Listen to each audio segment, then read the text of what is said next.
Hello and welcome everybody to the Crypto Mining Show, your one-stop shop for all cryptocurrency news from the perspective of a cryptocurrency miner. I go by Blind Run on the internet and Matthew in real life, and boy do we have a doozy of a show on this fantastic Thanksgiving. So hopefully everybody is having a wonderful Thanksgiving. I realize that viewership will be a little bit down, especially with the Cowboys game going on. Of course, that Cowboys game is pretty much said and done. I think it's like 44-10 after that last pick, so I'm not too worried about it. And we are going to be talking about censorship on the Bitcoin blockchain, specifically censorship from mining pools, and if that is really going on. It looks like apparently that is a possibility. We're also going to be talking about a Bitcoin sender that spent 3.1 million US dollars in transaction fees alone, the largest in history. Waves are coming. We also have some announcements, including SafeTrade 3.0 has been launched. If you are having issues connecting to SafeTrade, then that is why that's been going on. We have some very unusual activity on Radiant blockchain, with the hash rate kind of pointing towards a potential of ASIC miners hitting the network. We're also going to be taking a look at NeuroAI, or XNA for short for the token, being listed on MEXC. And we have Dynex removing privacy from their blockchain. Really interesting as far as that's concerned. We'll be taking a look at some Black Friday deals as well. Lots of Black Friday deals going on. I even have one. If you want to help support the channel, go check out sonofatech.locals.com and use promo code CUNEXT, all caps, C, the letter C, U, the letter U, NEXT, all capitals, for $10 off an annual subscription. That will be running through Sunday, and that will be November 25th, I believe it will end. So use that promo code now if you haven't become a member over there. Everybody that is a member has been screaming its praises from the rooftops, especially over the past week, because GPU mining is back, baby. You'll have to go over there to figure out why it's back and how it's back. But we're also going to be talking about, finally, quantum computing and the risk to blockchain being hacked by quantum computers, and some potential for that being resolved. Let's get into all of that and more after a word from today's sponsor, who is also having some Black Friday deals that extend their warranties. Today's sponsor is BT Miners. BT Miners has been a longtime sponsor of the channel and a proven reliable source for ASIC miners. If you are looking to purchase ASICs hardware from Bitcoin to Dogecoin miners, they are available for purchase on bt-miners.com. BT Miners has recently launched an app on iOS and Android that lets you browse their inventory by profitability and return on investment. Follow the affiliate link in the description and use promo code SOAT for a discount. And don't forget to check out that new app from BT Miners while you're shopping around for the best Black Friday deals. We're going to be talking about more Black Friday deals here in a second, but let's get into this analysis that claims discovery of selective transaction filtering in Bitcoin mining pools. This one's coming from Bitcoin.com.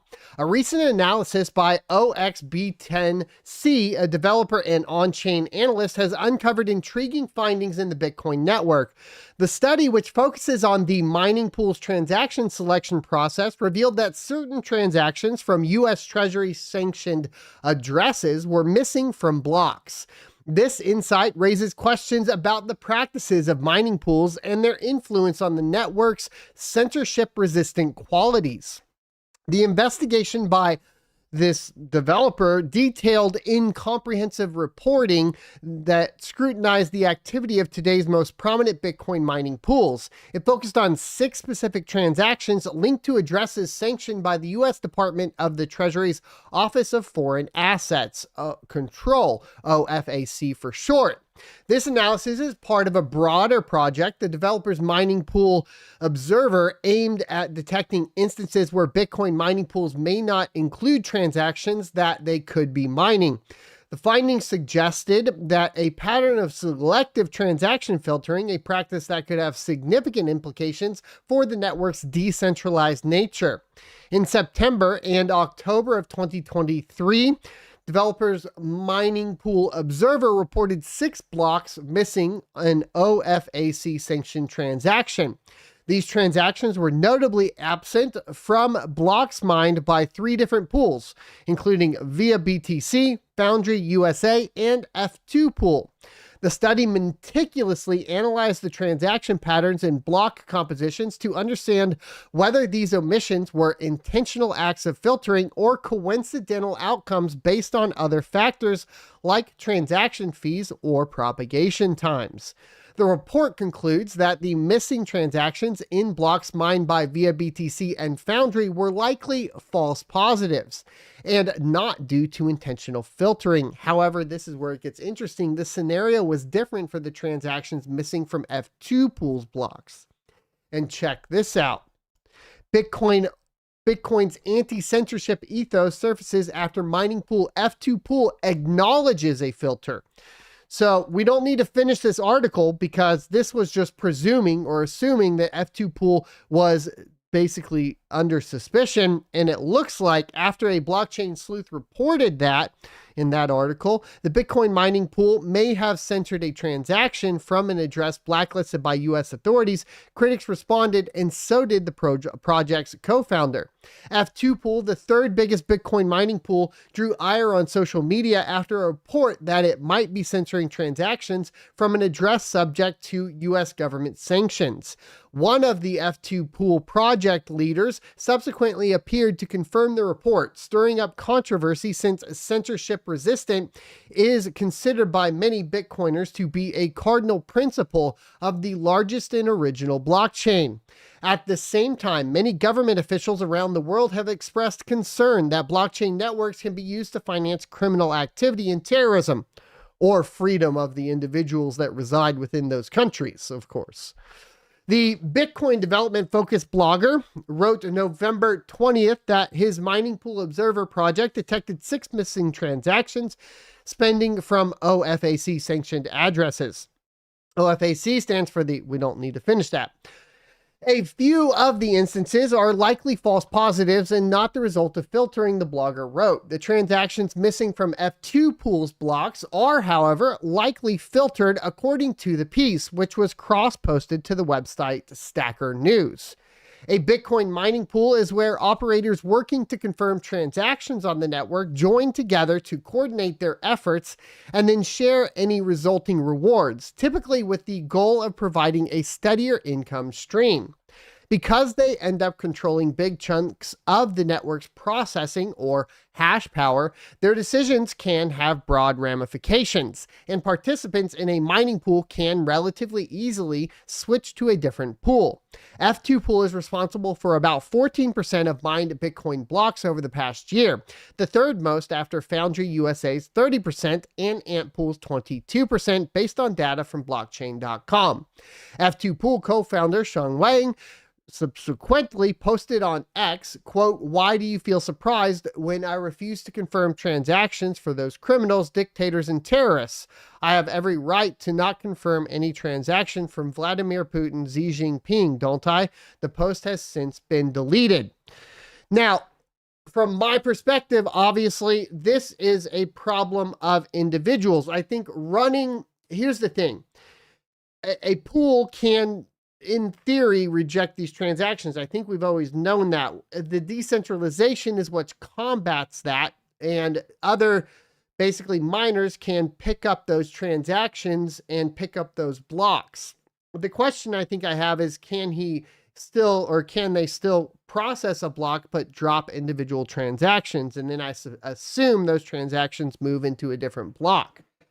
So the only way to really combat this from the perspective of the principles of cryptocurrency is to, in general, utilize different services other than F2 Pool. And frankly, I disagree with F2 Pool's kind of statement here, because really at the end of the day, the reason why we have such turmoil within the world surrounding finances is because other people think that they can put their own morals and ethics above other people's when it comes to money. And that is really the problem with a lot of the world in general, and cryptocurrency resolves this. You do not have the ability, or you should not have the ability, to manipulate somebody else's financial well-being because of your personal morals or ethics. Above all else, you should have the freedom.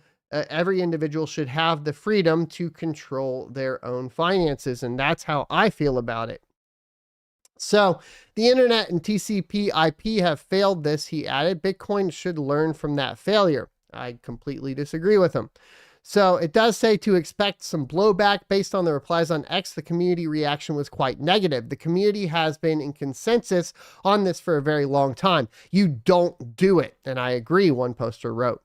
Expect blowback, a poster wrote. And I would encourage anybody that's been mining with F2 pool to immediately pull your rigs off of that particular pool and point them to something else. That's how I feel about it. But at the end of the day, we got a lot more going on with regulations that's going to change the future of cryptocurrency. And the SEC in the United States has kind of been on a warpath against multiple cryptocurrency exchanges. And they are now suing Kraken. And this is going to be, obviously impactful to cryptocurrency as a whole. The United States SEC is suing the Kraken crypto exchange, charging the platform with operating as an unregistered securities exchange, broker, dealer, and clearing agency. The commission put out a release today revealing the suit and its charges. According to the SEC's complaint, quote, since at least September of 2018, Kraken has made hundreds of millions of dollars unlawfully facilitating the buying and selling of crypto asset securities. Additionally, the commission says that Kraken combines the services of an exchange broker, dealer, and clearing agency. However, the SEC alleges that Kraken does all of this without having registered any of those functions with them as required by law. Furthermore, the SEC is attempting to charge Kraken Crypto Exchange with the following. And these are the bullet points. Provides a marketplace that brings together the orders for securities of multiple buyers and sellers using established non-discriminatory methods under which such orders interact and thus operate as an exchange. Engages in the business and affecting securities transactions for the accounts of Kraken customers and thus operates as a broker. Engages in the business of buying and selling securities for its account without an application exception and thus operates as a dealer. And finally, serves as an intermediary in settling transactions in crypto asset securities by Kraken customers, acts as a securities depository, and thus operates as a clearing agency. Furthermore, the SEC complains in the lawsuit that Kraken risks its customers' personal and financial information with its business practices and poor record keeping. Now, this is something that obviously across all of cryptocurrency has been an issue from the very get-go, especially as it pertains to KYC. And this is where things get really interesting because you kind of find it's not the pot calling the kettle black, but the requirements of the SEC for exchanges to track customer data and the risk that puts individuals at by having multiple exchanges that have all of the customer data that can then get leaked. I mean, obviously, non-KYC exchanges are the best route to go. But even with those, you risk, of course, on the other side of that, some more sketchy practices, like, of course, with the most recent trade ogre issues and locking the Caspa withdrawals, thereby basically destroying the price of Caspa on that individual exchange while it skyrocketed on other exchanges, and users that had Caspa trapped in that particular exchange gone forever, at least those profits in general. So, once again, what does this all mean at the end of the day? It means that you need to self-custody your cryptocurrency. don't get lazy about it, especially in these tumultuous times, if that is a proper way to use that term. I think it is, because at the end of the day, you can only take responsibility for yourself, and blaming an exchange for whatever ill practices they commit is not going to protect you and your money. Remember, cryptocurrency is supposed to put the power of your finances back into your hands, and that means that is your responsibility. With great power comes great responsibility. We'll echo that till the day I die when we discuss cryptocurrency in general. Here's an interesting thing that happened. Of course, we had also CZ step down. I presume everybody's aware of that. That's within cryptocurrency, because every single cryptocurrency YouTuber has covered it. So I didn't feel the need to cover it. But that correlated to a huge dip in price of Bitcoin. In fact, people were worried that we were going to start trending back downwards, but Bitcoin recovered quite quickly, going back over $37,000, and has had the largest transaction fee of all time hit the network at 3.1 million US dollars. Can you imagine being a solo miner with like one of those USB sticks that just hits that block? Oh, that would have been amazing. Of course, that didn't happen, but Antpool mined it. So if you're mining on Antpool the past week, congratulations. Unfortunately, I was not. But someone paid $3.1 million in transaction fees for a Bitcoin transfer on Thursday. Bitcoin miner Antpool was rewarded for mining the block. It received the standard 6.25 Bitcoin, as well as 85.2 Bitcoin in fees for all transactions included in the block. Today's transfer, mined in block 818,087, becomes the largest transaction fee paid in Bitcoin's 14-year history. The sender's wallet was set up just minutes before the transfer, and the recipient received only 55 Bitcoin of the original 139 Bitcoin that was sent. Whoopsies!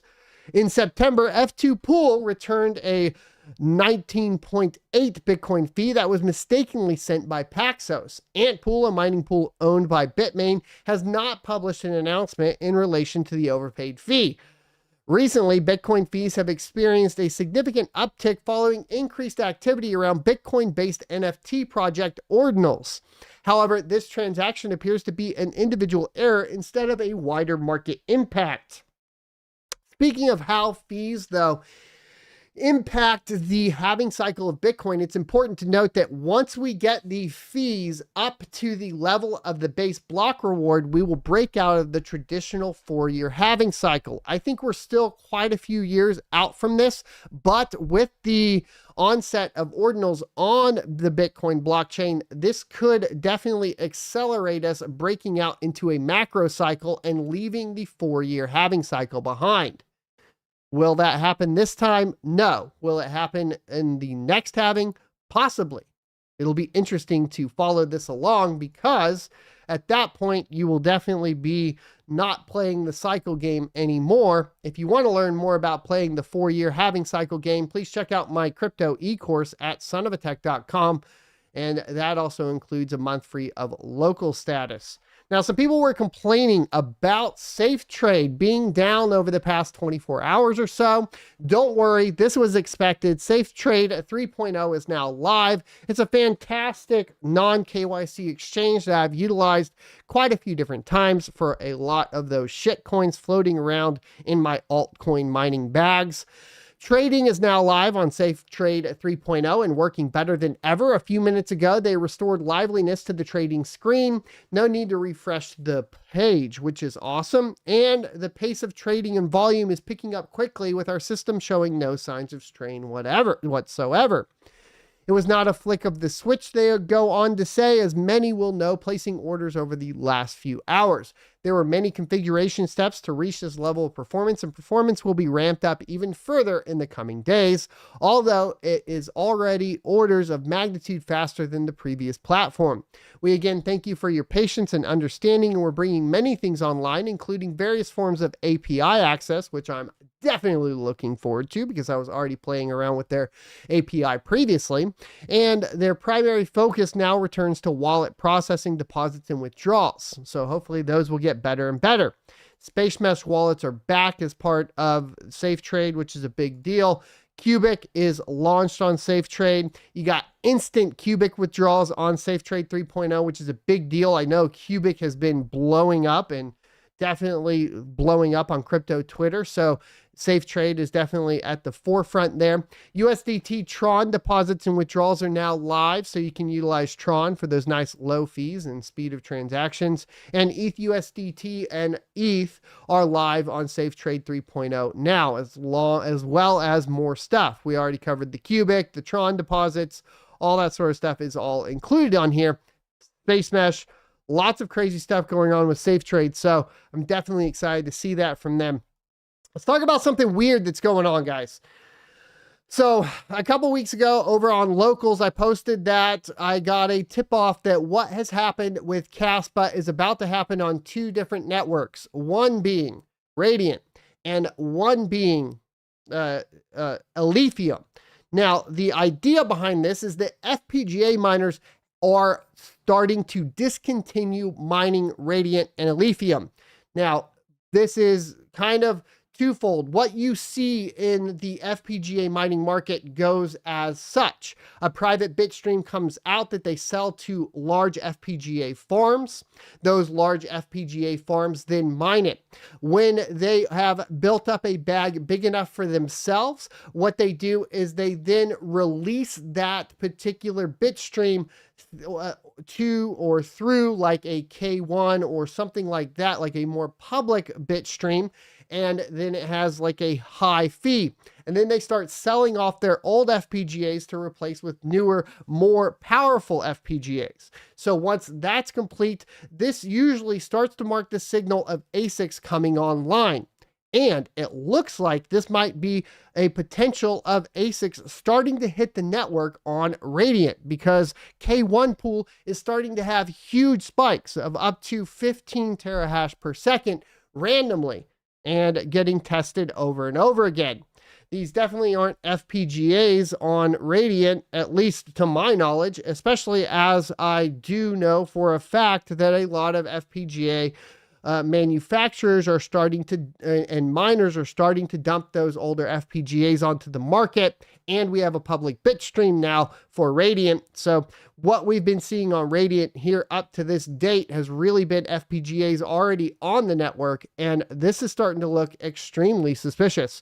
Tell me what you guys think of this. Do you think we are about to hear the announcement of a Radiant miner, ASIC miner? Or at least at the very least, a Blake 3 kind of multi-miner, right? So maybe we have like a Blake, because we have like, you know, Blake 3 Alephium. Maybe that's also coming down the pipeline. Very interesting stuff here. I'd like to hear your thoughts and opinions on it, but heads up, if we do end up getting some ASICs onto this network, and you can expect a pretty good increase in price of Radiant over the next little bit, because we will probably get into that 1 cent range if I had to take a bet, not financial advice, just from previous experience with the way this FPGA to ASIC transfers go, right? Now, MEXC has finished a Kickstarter and voted Neura AI to win free XNA if you want. This is because MEXC is going to be listing it. If you want to participate in this, check out the description below. You can link on over there and basically get registered to get yourself some XNA. I know this one's been popping off a lot on crypto Twitter in the mining scene. So, you know, hey, a lot in that reward pool to go ahead and capitalize off of. I thought it would be interesting to let you guys know. Finally, what I do have here before we get into the Black Friday deals is Dynex has made an interesting decision. And I hadn't been, unfortunately, paying close enough attention to this. I'm a big proponent or fan of privacy on cryptocurrency networks, especially being a cryptocurrency YouTuber. I kind of like that excuse of, you don't know how big my bags are.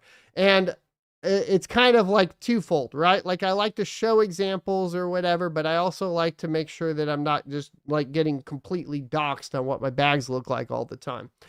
That being said, what's really interesting here is that Dynex is removing the privacy features of Dynex. And you can see that here. So the removal of privacy features in Dynex, it was in progress. They posted this screenshot, and then about 9 hours ago, the first non-privacy transactions are running through mainnet. So now you have non-privacy transactions on Dynex. This is interesting. I haven't actually looked to see if you can. It says removal of privacy features. I would be okay with like you choosing whether or not you wanted those privacy features, having like two different options. It doesn't seem like that's what's going on here. So, you know, your Dynex address is going to get doxxed. How much you have in your wallet, going to get doxxed, that sort of thing. It could be good for the price because you will be able to begin to see how much is actually within exchanges and how much is being held in wallets, which could technically increase people's interest into the project if there is a lot of Dynex being held off of exchanges. However, like I said, I don't know why you would remove this feature necessarily. I don't get it. Maybe somebody, you guys can explain it to me. Of course, most of the comments are all these kind of, this is so annoying on crypto Twitter. It's like, you guys are next level. It's like, have you really thought about it? Like, do you like this change?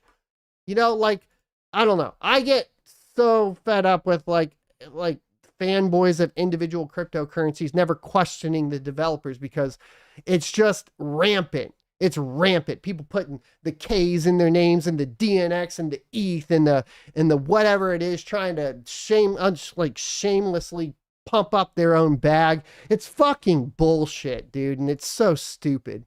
Anyways, let's go ahead and talk about some of the fantastic Black Friday deals going on. First of all, the big deal is utilizing the promo code CUNEXT over on sonofatech.locals.com when you sign up for an annual subscription for $10 off. This means right now until Sunday, you can get an annual subscription over at sonofatech.locals.com for $45.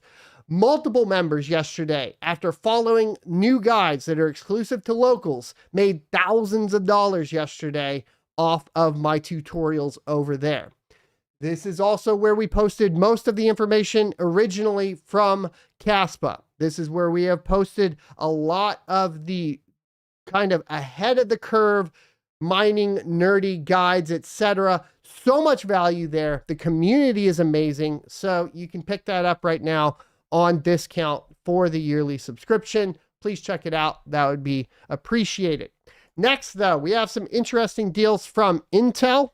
First of all, we have the A770 16 gigabyte. Unfortunately, this particular model is not going to be my go-to. And the reason for that is because the 16 gigabytes does not provide the same amount of performance as it used to. Prior to the FP64 requirement on Dynex, these 16 gigabyte cards were smashing Dynex, but then now they're not even compatible with Dynex, unfortunately. So the speed is a little bit faster on the memory, but not really enough to justify the $249 price tag, in my humble opinion, as you can get the A580, which we recently reviewed on this channel, for about $169 right now on the Black Friday deal. And you can essentially get the same mining performance on algorithms like ETH and Ergo. And really, at this time, the A580 is one of the best brand new cards, bang for your buck, you can get if you're going to be mining Ergo or ETH hash coins or anything memory intensive. And also, of course, that is being more and more supported by SRB miners. So definitely check out the A580. That's where I'm leaning towards. However, $249 for a GPU with 16 gigabytes of GDDR6 is still a banging deal. And as we get more and more support through SRB Miner, these could pay off quite well. It's really between this and the A580. Like I said, I would completely skip over the A750, even though it is running at the $199 price tag. So really up to you, but you can check these links out down in the description.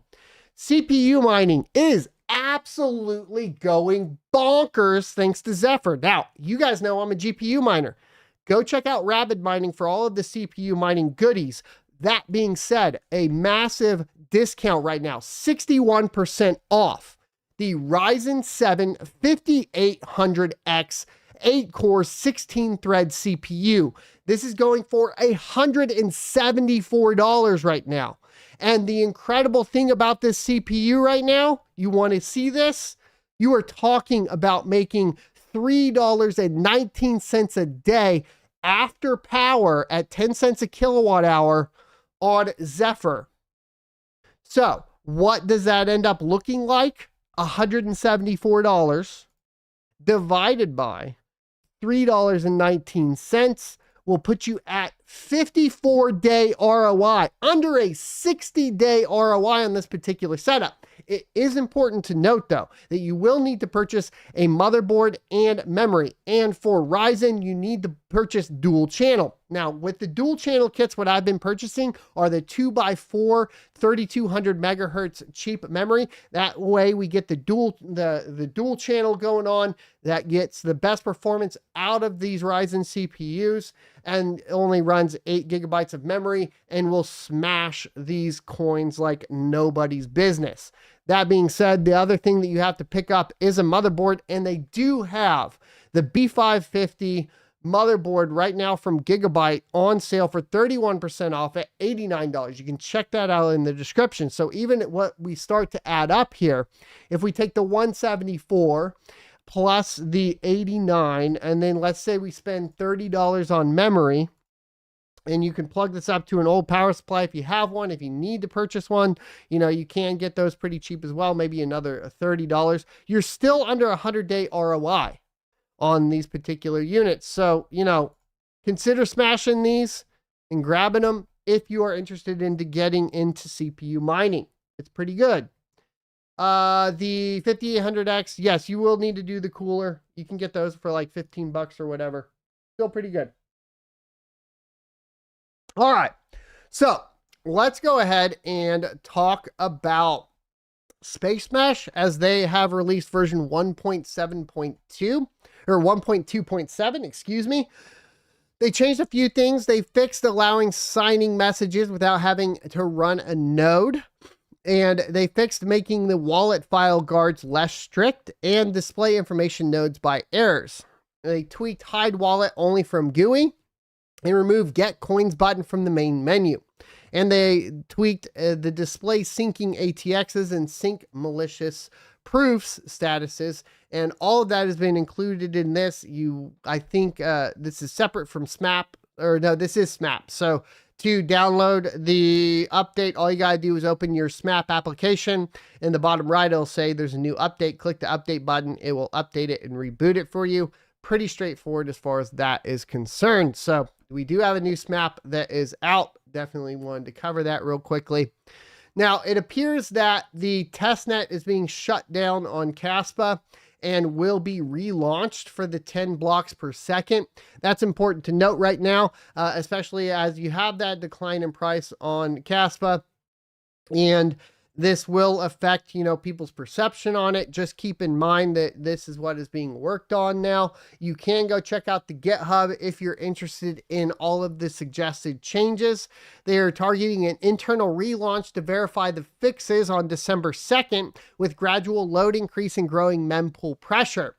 If we are satisfied with the results, they will set up the date for the public relaunch, which extends the experiment to a global scale distributed network. So stay tuned for more updates on that as far as Caspa is concerned. I think once they get this fully deployed to like mainnet, and we're talking about 10 blocks per second, it's gonna definitely have a pretty good impact on people's perception of Caspa in general. So be ready for that. Some bullish news as we move forward. A little bit of like not bullish you know, a little bearish right now because they do got to get through the relaunch, get this all done. But just keep that in mind. That is coming down the pipeline.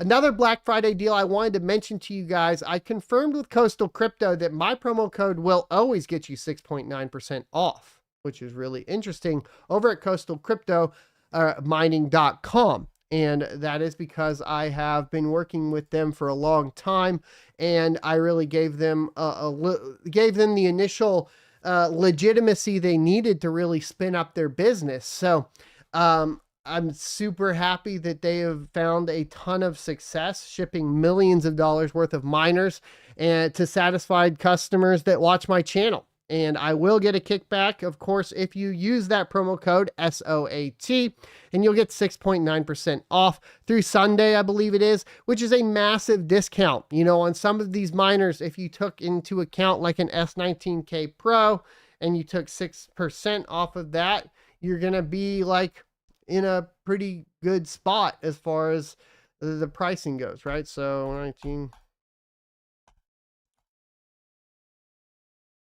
yeah, that would be like $137 off. This is the best deal I've seen from ASIC manufacturers. BT miners, their Black Friday is nice. You're getting extended warranty, but like, come on, bro. 6.9% off, baby.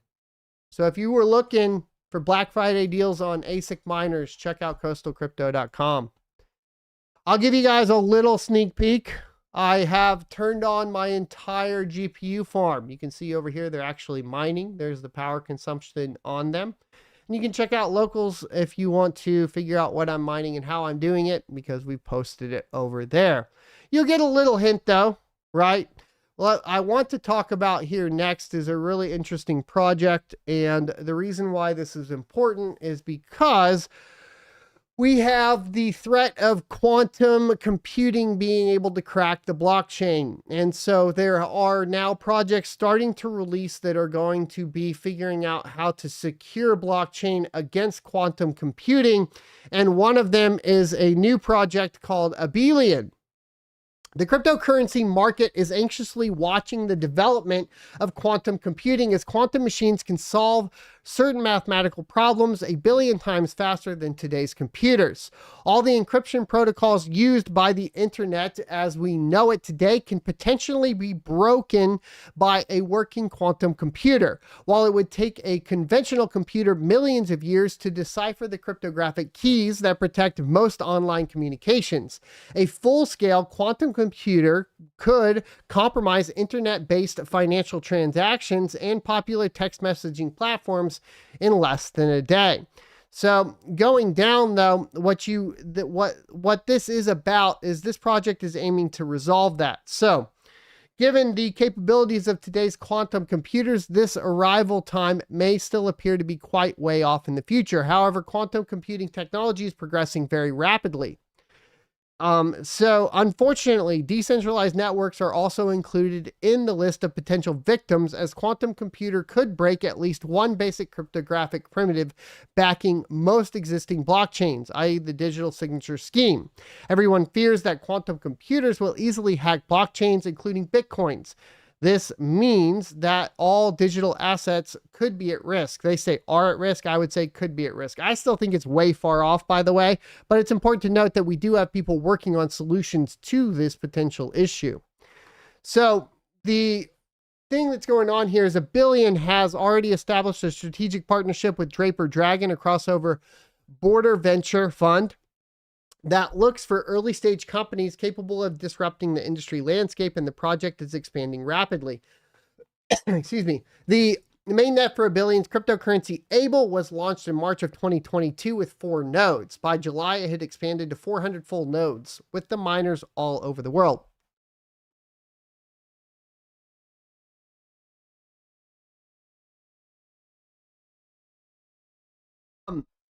So here's what's going on with that. As far as this growth is going in the near future, Abelian plans to introduce EVM equivalent layer 2 chain for smart contracts. This will allow Web3 and DeFi, all that sort of stuff. This one in particular is privacy based, which is what I like about this as opposed to some of the other ones. It does appear to be ET hash based as well, which is why you'll see EVM being implemented here. And the biggest problem with it that I found is that they do have a pre-mine of 20.58 million Ables in the Genesis block.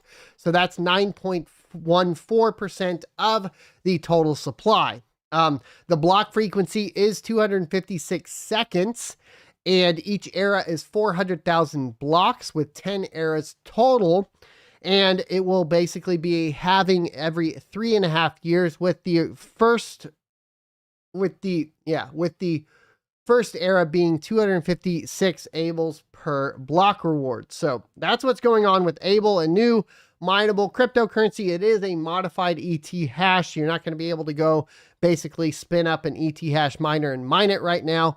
So, you know, keep that in mind. And it had an impressive performance today, going all the way up to 68 cents. Actually going all the way up to 80 cents and then coming back down and settling down into 68 cents. So if you want to check out the link in the description to xt.com, you can. That is where I am trading it personally, but not financial advice. Don't go ahead and do that. Now, let's go ahead and get into questions and answers. I want to thank everybody here for being here for Thanksgiving, taking a little bit of time away from your family to join me. And if you are alone today or that sort of thing, I hope that you found this enjoyable and were able to kind of get a little bit of something extra out of your Thanksgiving holiday. Let's get into questions and answers. Tag at Son of a Tech. And of course, before anything, the first that will be read will be any super chats. They are not required, but I do appreciate them. So, Mind Something earlier said, at Son of a Tech, will the Explorer show old transaction before the chain?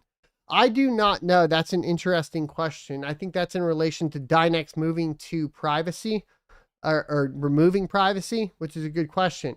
Keys Beast, Crypto and Mining says, Son of a Tech, you need 16 gigabytes of RAM. Otherwise, you won't use all 16 threads on the CPU. For a 12 thread CPU, 8 gigabytes is great.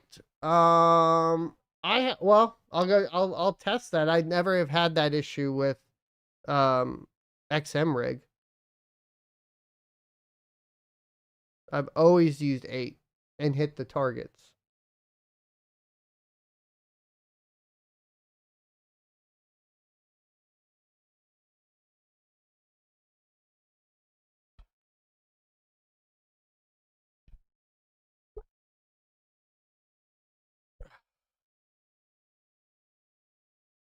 How much is Caspa right now? I haven't looked at Caspa today. Let's go look. Go look at my watch list. It looks like Caspa is at 12 cents.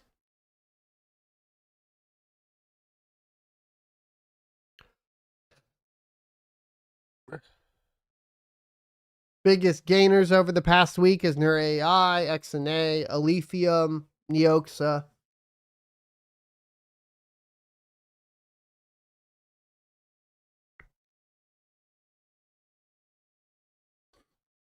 How much Caspa did I have to sell? I'm not going to talk to you about that. I had as much as I had. Sit down. Pay attention. We're already moved on past Caspa. Hugo says, at Son of a Tech, happy Thanksgiving. Happy Thanksgiving, Hugo. Good to see you here. Paulo says, at Son of a Tech, Hero Miner Zephyr Pool was reporting almost double the hash rate on and off on Solo with only 200 workers compared to over 10K workers on a pool. Now it's gone. Any idea? Testing for the X5. You were supposed to get a new firmware push from Bitmain that's going to support it. So, yeah.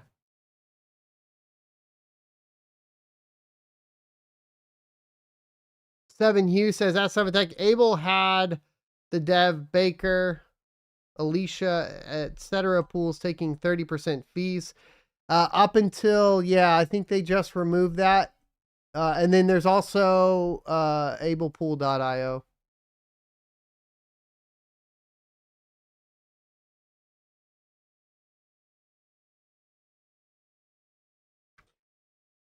Tommy says he wanted to give a shout out to Coastal, bought from them and have some stuff hosted with them. They've been fantastic to deal with. Thanks for getting them on my radar. For sure, man. They're good guys over there.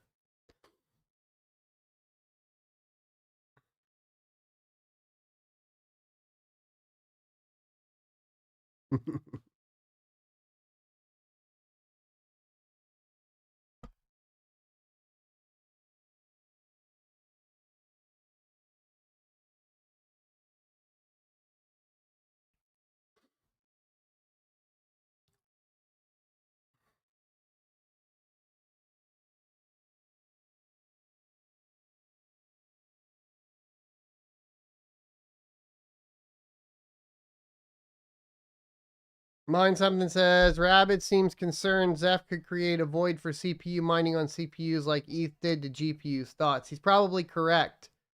I mean, this looks like a Bitmain pump. Let's be honest. And we know how poorly the X5s were selling and how bad they were manufactured.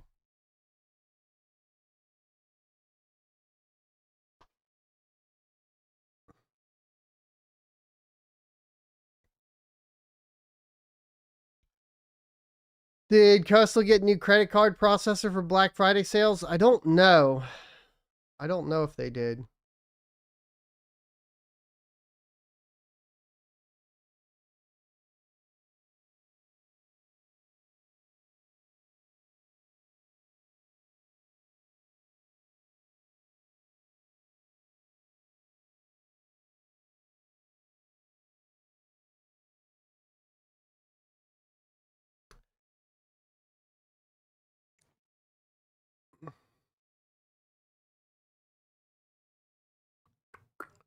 All right, boys. Seems like it's a slow day for Thanksgiving. I'm going to get back to my family. You guys get back to yours. And thanks, everybody, for hanging out. Check out more Black Friday deals. Definitely capitalize on that Coastal Crypto Black Friday deal with the 6.9%. That'll be awesome. I'll be back around starting Monday. I'm going to be out of town the rest of the week. So I got a couple videos coming out. I'll see you next Tuesday. Thanks for the $10 super chat, Hugo. Thoughts on how long it's taking Ironfish to switch algo? Well, they're dependent on a third party, right? The LOL miner dev. So it's I mean, I don't want to like throw shade, but like a crypto project that can't develop their own hashing algorithm is, but I realize that throws shade at Flux too, so I get it, but